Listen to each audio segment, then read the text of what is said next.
My name is John Burns. I'm an attorney, I'm a legal correspondent, columnist.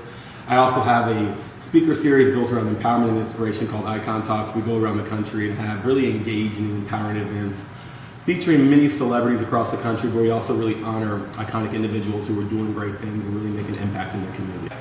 IconTalks is, a platform we created about 2 years ago to really provide inspiration, engagement, and empowerment to communities across the country. And it was really built to support our nonprofit that provides mentorship programs to kids in underserved communities. And my business partner and I, we've always been in the media and entertainment space. We wanted to use our connections, our network, our relationships with celebrities to really use that platform of celebrity to empower.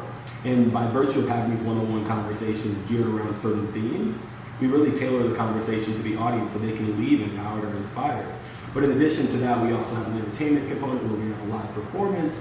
And what I think is the essential part of IconTalks is that we honor these local icons who are doing amazing things. And we define an icon is not necessarily someone who's achieved professional acclaim or success, but someone who's committed to leaving the world a better place than when they found it. So I grew up in Texas, and funny enough, I went to military school from 2nd to 12th grade, and which was a really great experience for me, not necessarily because I needed discipline, just because my mother at that time wanted me to have a more well-rounded, curriculum and academic experience when I was younger. I ended up playing football in college. I went to Tufts University, played football, and then matriculated to Georgetown Law. So I studied law and got my JD from Georgetown. I've been practicing law for the last 12 years. Yeah, I never think you can ever overstate the importance of mentorship. I've had incredible mentors in my life. Throughout my life, obviously very young, it was my mother. I saw an example early on of someone who could do so much and still give back and really uplift and empower. And so as a young person, going to school, those traits of civic engagement, civic activism, making sure you're philanthropic, those were really ingrained in me early on. And so hands down, that's been the biggest mentor of my life.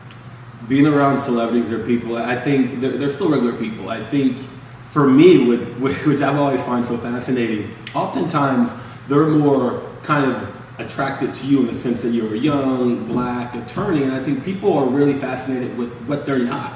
And so for me, I've been able to really ingratiate myself to a lot of different people by just being myself, to be quite honest. And I think, obviously, when you deal with bigger names, comes bigger attention. And so I think that could be one thing that I've become trying to get accustomed to, just because the attention is a lot when you're with your friends who are celebrated individuals. So I think that's one thing that I've come to get adjusted to. But in essence, I think they're just regular people, and I call a lot of them just like very good friends too, which is nice.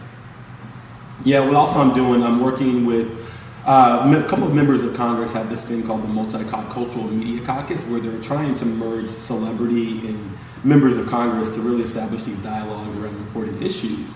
And what I found too, kind of piggybacking on the issue of my interaction with celebrities, is I found especially when I bring them to Congress or I bring members to celebrity, people are really fascinated, especially celebrities, by that you're in the base of power.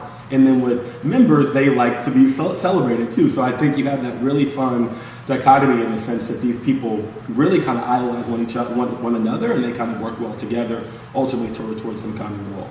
I would say to a group of young people or young adults, I would say, always dream, always follow your passions, figure out what works well for you. Steve Harvey was a mentor of mine years ago, and he said it's important that you can get from point A to point B if you know the path to get there. So it really requires you to be strategic, to be diligent in terms of knowing where you're trying to go. Do your research, do your proper due diligence in terms of making sure it's a strategic approach.